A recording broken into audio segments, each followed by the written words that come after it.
फिल्मों की दुनिया फिल्मोलॉजी किसी और की तो मिली नहीं, फिल्मों की ही लोजी। तो चलिए फिल्म शुरू करते हैं।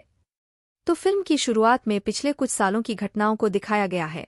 कुछ मजदूर खदान में काम करते हुए दिखाई देते हैं और एक डॉक्टर उनकी देखरेख कर रहा है। वह आदमी डॉक्टर को बताता है कि मजदूरों ने अपने काम के दौरान रेडिएशन का पता लगाया है। यह उन्हें उत्साहित करता है क्योंकि उन्हें लगता है कि यह यूरेनियम है और वे उस क्षेत्र में बड़ी मशीनरी ले आते हैं। काम करते समय जमीन धूल में तब्दील होने लगती है और डॉक्टर अपनी टीम को नई बनी गुफा में ले जाता है। वे अपना काम शुरू करते हैं और डॉक्टर अपनी टीम के साथ भूमिगत गुफा में चले जाते हैं। धूल को गुफा में फेंक दिया जाता है और टीम अपना काम जारी रखती है। डॉक्टर अपनी टीम को खोजबीन के लिए गुफा में आगे ले जाता है। उन्हें एक जानवर का विशालकाय कंकाल दिखाई देता है। इस पर विचार करते हुए डॉक्टर को पता चलता है कि यह कंकाल नहीं बल्कि एक विशालकाय जानवर है जो वहां सो रहा था और उसे प्रकाश की किरण से जगाया गया था। फिर दिखाया जाता है कि वह जानवर गुफा से निकलकर समुद्र में चला गया था। दूसरी तरफ जापान का एक वैज्ञानिक दृश्य में आता है जो किसी से कॉल के जरिए बात कर रहा था। वह भूकंप यहाँ उस स्थान से महसूस किया जा रहा है जहां वह जानवर दिखाई दिया था। वहां उसका परमाणु ऊर्जा संयंत्र है। वह कहता है, अगर यह जारी रहा तो मुझे यह परमाणु संयंत्र बंद करना पड़ेगा। तब उसकी पत्नी वहां आती है और वह अपने बेटे फोर्ड और पत्नी के साथ वहां से चला जाता है। वह अपनी पत्नी से कहता है, झटके विनाशकारी दिखाई दे रहे हैं, इसलिए आप उस समय तक मेरी टीम के साथ मेरे परमाणु ऊर्जा संयंत्र में रहेंगे। फिर उसी वैज्ञानिक को एक प्रयोगशाला में दिखाया जाता है जो झटकों के स्थान का पता लगा रहा था, लेकिन किसी को कुछ नहीं मिल रहा था। फिर वह सभी मशीनरी बंद करने का आदेश देता है क्योंकि हमें पता नहीं है कि कौन सी चीज झटके पैदा कर रही है। हो सकता है कि वे हमें नुकसान न पहुंचाए। वहां फिर से भूकंप आता है और वैज्ञानिक की पत्नी भी वहां पहुंच जाती है। वह वहां से भागने लगती है। फिर केबिन में विस्फोट के साथ जहरीली गैस फैल जाती है। वैज्ञानिक अपनी पत्नी की जान बचाने के लिए आगे बढ़ता है, लेकिन बहुत देर हो चुकी थी और जहरीली गैस तेजी से पूरे केबिन में फैलने लगी थी। बाद में वह उदास हो जाता है क्योंकि उसकी पत्नी अंदर ही रह गई थी। उसकी पत्नी उससे कहती है, हमारे बेटे फोर्ड का ख्याल रखना। और पूरा परमाणु ऊर्जा संयंत्र विकिरण के कारण नष्ट हो जाता है। फोर्ड भी अपने स्कूल से यह सब देख रहा था। 15 साल बाद फोर्ड को अब एक सैनिक का पद मिल गया था। वह कुछ महीनों की ट्रेनिंग के बाद अपने घर लौट आया था। अब उसकी शादी हो चुकी थी। उसकी पत्नी को फोन आता है कि फोर्ड के पिता को पुलिस ने गिरफ्तार कर लिया है।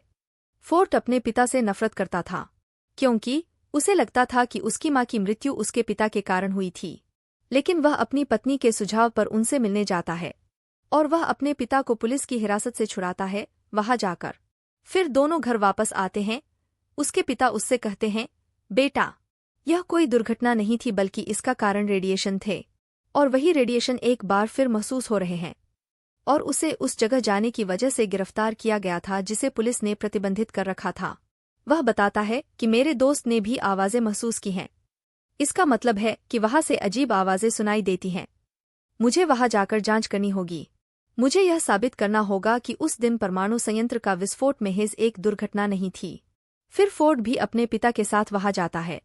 अब वे देखते हैं कि वहां जहरीली गैसें या रेडिएशन नहीं थे। वैज्ञानिक ने बताना शुरू किया कि वह क्या करना चाहता था। डॉक्टर हैरान रह गया क्योंकि उसे भी ज्यादा जानकारी नहीं थी। वे वहां एक सबसे बड़ी चट्टान जैसी चीज पर प्रयोग कर रहे थे। अचानक वह चट्टान हिलने लगी और उसमें बिजली का रिसाव होने लगा।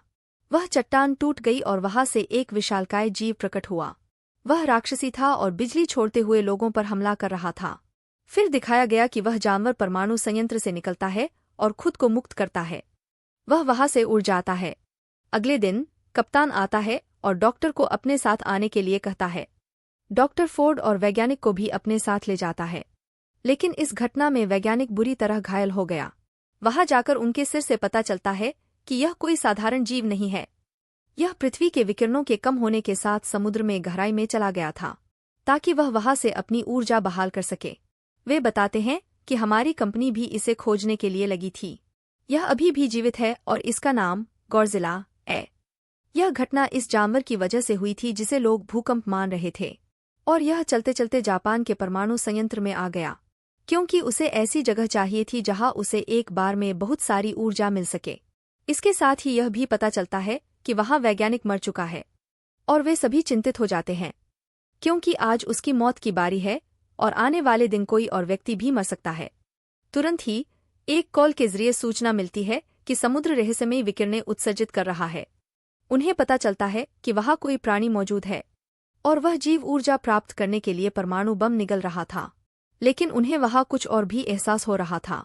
कुछ लोगों को वहां भेजा गया जिन्होंने देखा कि एक राक्षसी जानवर समुद्र से निकल रहा है। दरअसल यह वही खतरनाक जीव था जो शहर में घुस आया था और सभी लोग उससे बहुत डरे हुए थे। तभी गॉडजिला भी दृश्य में आ गया जो बहुत जोर से चिल्ला रहा था। अगले दिन समाचार प्रसारित हुआ कि वह जीव गॉडजिला से डरकर भाग गया। अब वह खतरनाक जीव अपने साथ और जानवरों को जोड़कर समुद्र में जा रहा था। डॉक्टर की टीम के सदस्य ने खुलासा किया, कुछ समय पहले हमें 2 अंडे मिले थे। अंडे से निकलने के बाद एक जानवर जापान के परमाणु संयंत्र में चला गया था और हमें नहीं पता कि दूसरे अंडे का क्या हुआ। इसे सुरक्षित स्थान पर रखा गया था। जब कुछ लोगों को जांच के लिए भेजा गया तो उन्होंने देखा कि वह जानवर अंडे से निकलने के बाद कहीं चला गया था। पता चला यह अंडा उसी खतरनाक जीव का है। अंडे से निकलने के बाद वह दूसरे शहर में जाकर उत्पात मचा रहा था।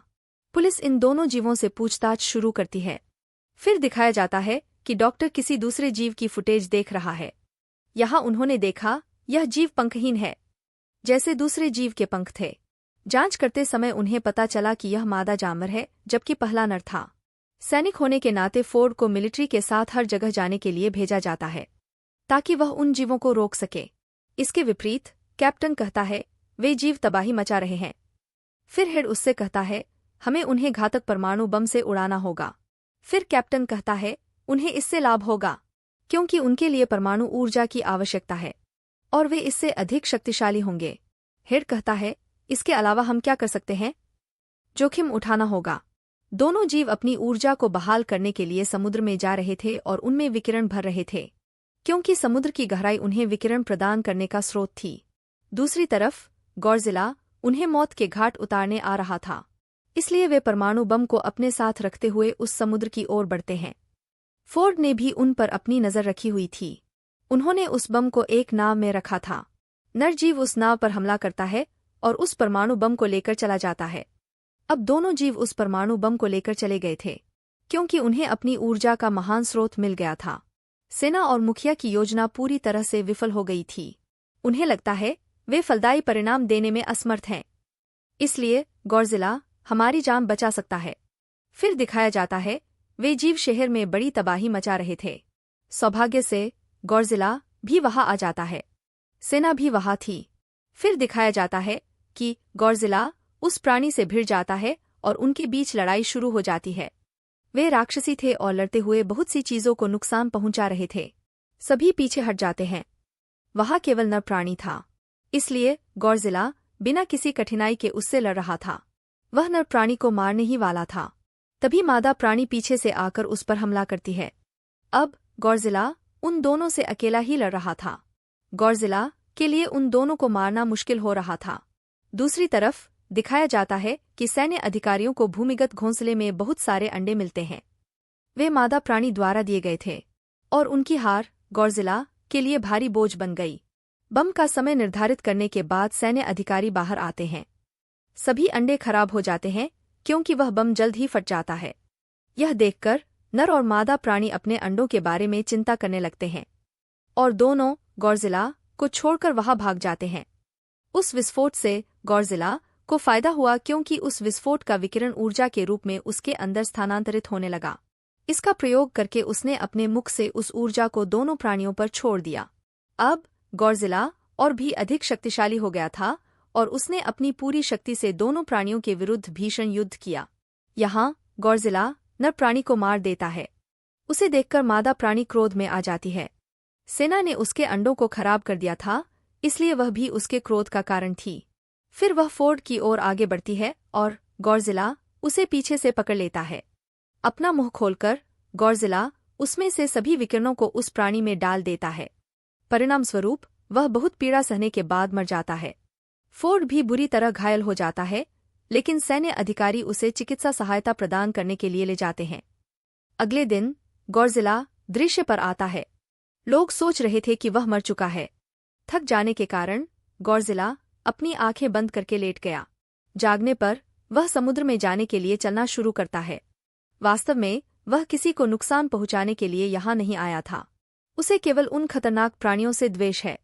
अब वह उन्हें मारकर समुद्र में वापस चला जाता है। दिखाया गया है कि फोर्ड भी अपनी पत्नी और बेटे के पास वापस चला गया था।